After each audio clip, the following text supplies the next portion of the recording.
Hi everyone, എല്ലാവരും സുഖമായിരിക്കുന്നു എന്ന് വിശ്വസിക്കുന്നു. ഇന്നത്തെ നമ്മുടെ റെസിപ്പി ഒരു Kerala style black pepper chicken റോസ്റ്റാണ്.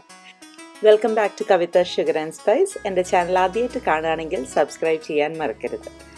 ആദ്യം നമുക്ക് ഒരു പാത്രത്തിലേക്ക് ഒരു 1.5 ടേബിൾ സ്പൂൺ കുരുമുളക് ഇട്ടിട്ട് ഏകദേശം 1 കപ്പ് വെള്ളം ഒഴിച്ച് അതിനെ ഒന്ന് നന്നായിട്ട് ഒരു 10-15 മിനിറ്റ് തിളപ്പിച്ചെടുക്കണം. ആ കുരുവൊക്കെ ഒന്ന് സോഫ്റ്റ് ആവണം. തിളപ്പിച്ചതിന് ശേഷം നമുക്കത് മാറ്റി വെക്കണം. തണിഞ്ഞതിന് ശേഷം വേണം അരച്ചെടുക്കാൻ. ഇനി ഒരു പാത്രം അടുപ്പത്ത് വെച്ച് ചൂടാക്കി അതിലേക്ക് 2 ടേബിൾ സ്പൂൺ വെളിച്ചെണ്ണ ചേർക്കാം.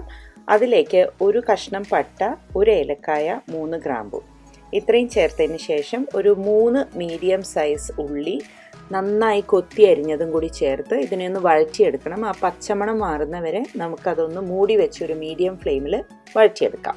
ഈ ഒരു മിക്സിയുടെ ജാറിലേക്ക് 1 ടേബിൾ സ്പൂണിന് കണക്കായിട്ട് ഇഞ്ചിയും 2 ടേബിൾ സ്പൂണിന് കണക്കായിട്ടുള്ള വെള്ളുള്ളിയും ചേർത്ത് അരച്ച് നല്ല സ്മൂത്ത് പേസ്റ്റ് ആക്കി നമ്മുടെ ഉള്ളിയിലേക്ക് ഒഴിച്ചു കൊടുക്കുക.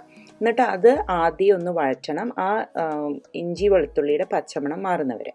ഇനി ഇതേ മിക്സിയുടെ ജാറിലേക്ക് നമുക്ക് 1 കൈപ്പിടി മല്ലിയില കൂടി ചേർത്ത് വീണ്ടും അതൊന്ന് അരച്ച് നല്ല സ്മൂത്ത് പേസ്റ്റ് ആക്കി നമ്മുടെ ഉള്ളിയുടെ മിക്സ്ചറിൽ അതും കൂടി ഒഴിച്ചു കൊടുക്കുക. അപ്പോൾ ഒരേ മിക്സിയുടെ ജാറിൽ നമ്മൾ പല സ്റ്റെപ്പായിട്ട് ഇങ്ങനെ പല സാധനങ്ങൾ അരച്ചെടുക്കേണ്ടതാണ്. അപ്പോൾ അതുകൊണ്ട് അതിൻ്റെ ഇടയിൽ അത് കഴുകേണ്ട ഒരു ആവശ്യമൊന്നുമില്ല. അപ്പോൾ അത് അടച്ചു വെച്ച് കുക്ക് ചെയ്യുക. ഈ സമയത്ത് നമ്മുടെ കുരുമുളക് നല്ല വെന്ത് തണിഞ്ഞിട്ടുണ്ട്. ചൂടോടെ ഇത് അരയ്ക്കരുത്, തെറിച്ചു പോകും, അത് പ്രത്യേകം ശ്രദ്ധിക്കുക. അപ്പോൾ ആ വെള്ളത്തോട് കൂടി തന്നെ നമുക്ക് അരച്ചെടുക്കാം. അതിന് മുന്നേ ആയിട്ട് അതിലേക്ക് 1 ടീസ്പൂൺ പെരിഞ്ജീരകവും കൂടി ചേർക്കുന്നുണ്ട്. ഇത് നല്ല സ്മൂത്ത് പേസ്റ്റായിട്ട് ഇപ്പോൾ അരഞ്ഞ് കിട്ടിയിട്ടുണ്ട്. ഇത് നമുക്ക് നമ്മുടെ ഉള്ളി മിക്സ്ചറിലേക്ക് ചേർത്ത് നന്നായിട്ടൊന്ന് വഴറ്റി കൊടുത്ത് അതിൻ്റെ പച്ചമണം മാറുന്ന വരെ അടച്ചു വെച്ച് കുക്ക് ചെയ്യാം. അതിനുശേഷം നമുക്കിതിലേക്ക് ഒരു മീഡിയം സൈസ് തക്കാളി ചേർക്കാം. എന്നിട്ട് അതൊന്ന് മിക്സ് ചെയ്ത് സോഫ്റ്റ് ആവുന്നവരെ വീണ്ടും അടച്ചു വെച്ച് കുക്ക് ചെയ്യാം. അപ്പോൾ ഇത് പല തവണയായിട്ട് ഇങ്ങനെ അടച്ചു വെക്കലും തുറക്കലും ഉണ്ട്. പക്ഷെ അതാണ് അതിൻ്റെ ഒരു ടേസ്റ്റി സ്റ്റെപ്പ് തന്നെ നിങ്ങൾ ഫോളോ ചെയ്യാൻ ശ്രമിക്കണം. ഇനി ഇതിലേക്ക് ഞാനിവിടെ ഒരു 5 ഡ്രം സ്റ്റിക്സാണ് ചേർത്തിട്ടുള്ളത്. അതായത് ഏകദേശം 500 ഗ്രാം വരും, 1 പൗണ്ടോളം വരും. അതിലേക്ക് മിക്സിയുടെ ജാറ് കഴുകിയിട്ട് ഞാനൊരു 1/2 കപ്പ് വെള്ളം ഒഴിച്ചിട്ടുണ്ട്. ഇതിൽ ഒരുപാട് ഗ്രേവി ഉണ്ടാവില്ല, തിക്കായ ഒരു ഗ്രേവി ആയിരിക്കും. ഇനി നമ്മുടെ പാകത്തിനുള്ള ഉപ്പ്, ഒരു 1/2 ടീസ്പൂൺ മഞ്ഞൾപ്പൊടി, 1 ടീസ്പൂൺ ഗരം മസാല പൊടി ഇത്രയും ചേർത്ത് നന്നായി ഒന്ന് മിക്സ് ചെയ്തതിന് ശേഷം ഒരു 3-4 തണ്ട് കറിവേപ്പില കൂടി ഇട്ടിട്ട് അടച്ചു വെച്ച് ഒരു മീഡിയം ടു ലോ ഫ്ലെയിമിൽ ഒരു 10-20 മിനിറ്റ് കുക്ക് ചെയ്തെടുക്കാം.